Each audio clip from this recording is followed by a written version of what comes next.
Here's a quick lesson on knowing when not to trade. Firstly, today's the day before FOMC, so already making it a low probability day. However, if you did sit and try and grind something out, here's a quick lesson. 9:30 opens and we shoot straight up. What did we shoot straight up into? An hourly bearish fair value gap. Okay.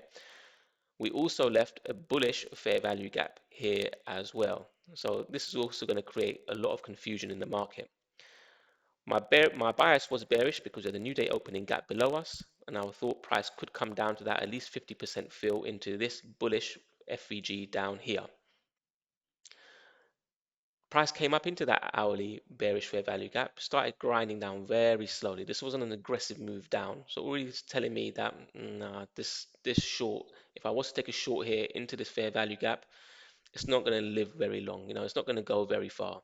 And price came down, tapped into ES's bullish 15-minute fair value gap over here, and then started making its way back up. Now, could we have taken a long here? I saw a few people had taken a long here.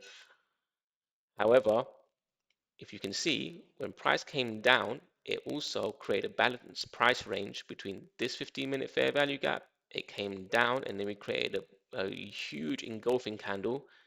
Didn't know if we got a fair value gap here because at this point in time, a fair value gap wasn't going to be produced. However, we wait. And when we waited, we saw that price did grind up. And where did it grind up into? This bearish 15-minute fair value gap, creating this chaos of price action here. This is what you call indecisiveness. There's no trades in here. Price can go back down, sweep these lows into this bullish 15-minute fair value gap here or here and bounce back up again. Anything could happen. What it is, I don't know, and therefore I decide to stay out. Trade when the market is easy and it's screaming at you to take a trade. Thank you.